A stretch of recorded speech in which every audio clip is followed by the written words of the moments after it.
नमस्कार दोस्तों, इस इलाशन में आपका फिर से स्वागत है। मैं एडवोकेट दीपक आज आपको बताऊंगा कि किसी केस के चलते हुए अगर आप कोई प्रॉपर्टी परचेज कर लेते हो, मान लीजिए कोई प्रॉपर्टी है और उसका केस चल रहा है और आप उस प्रॉपर्टी को खरीद लेते हो, तो उस सूरत में उस प्रॉपर्टी का क्या रहेगा। जी हाँ दोस्तों, आज हम इस वीडियो में डिस्कस करने वाले हैं।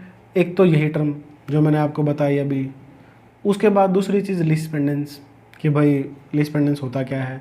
तीसरी चीज़ जो इस वीडियो में आएगी वो होगी section 52 transfer of property act का। तो दोस्तों इसके लिए हम सबसे पहले एक छोटा सा एग्जांपल ले लेते हैं कि मान लीजिए एक इंसान है ए और उसने किसी दूसरे आदमी बी के साथ जो है ना कोई प्रॉपर्टी का उनका खींचतान चल रही थी, तो ए ने केस कर दिया बी के खिलाफ प्रॉपर्टी के मालिकाना हक के लिए। तो दोस्तों ऐसे में क्या होगा, ऐसे में लिटिगेशन चलेगी। लिटिगेशन में जो है वो दोनों अपना अपना दावा और जो आप दावा रखेंगे गवाहियाँ होंगी और केस का फैसला हो जाएगा कि वो प्रॉपर्टी किसकी है।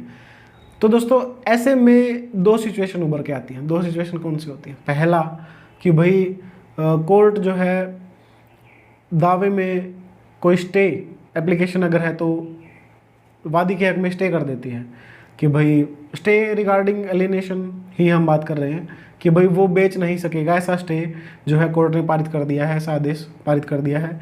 तो उस सूरत में जो है ना बी उस प्रॉपर्टी को नहीं बेच सकता, और अगर बेच देता है तो वो कोर्ट के आदेश की अवमानना होगी, और उस सूरत में जो है ना उसके ऊपर अवमानना का केस चल सकता है, और जिसमें जुर्माने के साथ साथ कैद का भी प्रावधान है।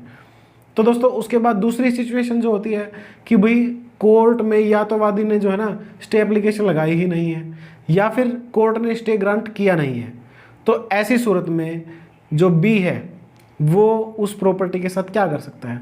दोस्तों अगर कोर्ट ने स्टे नहीं दिया है, बंदी का आदेश पारित नहीं किया है, तो ऐसी सूरत में ऐसा नहीं है कि बी उस जमीन को बेच ही दे, क्योंकि ऐसा जो लीज पेंडेंस जिसे बोलते हैं कि भाई लीज पेंडेंस का मतलब है कि भाई लिटिगेशन जो है वो पेंडिंग है अभी।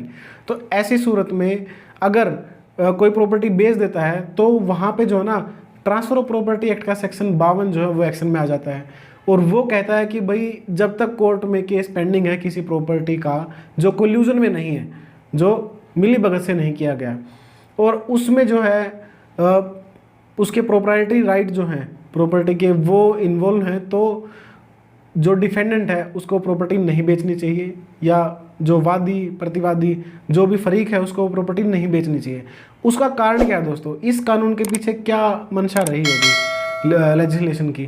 क्योंकि दोस्तों अगर प्रॉपर्टी का केस चल रहा है और इन बिटवीन ही कोई पार्टी प्रॉपर्टी को बेच देती है, तो ऐसे में क्या होगा कि भाई जो न्यू परचेजर है वो मान लीजिए हिस्से का परचेजर है, या मान लो सालम हिस्सा ले लेता है किसी पार्टी से, तो वो भी लिटिगेशन का हिस्सा बन जाता है। तो ऐसे में उसको भी ऐड करना पड़ेगा, वो अपनी स्टोरी जो है कोर्ट में लेके आएगा बोनाफाइड परचेजर की, या जो भी प्रॉपर्टी लेके आएगा। तो ऐसे में मल्टीप्लिसिटी ऑफ लिटिगेशन जो है वो कभी ख़त्म नहीं होंगी, और जो है आगे से आगे हिस्से प्रॉपर्टी के चलते रहेंगे। तो ऐसे में सिचुएशन ऐसी हो जाएगी कि लिटिगेशन कभी ख़त्म ही नहीं होगी।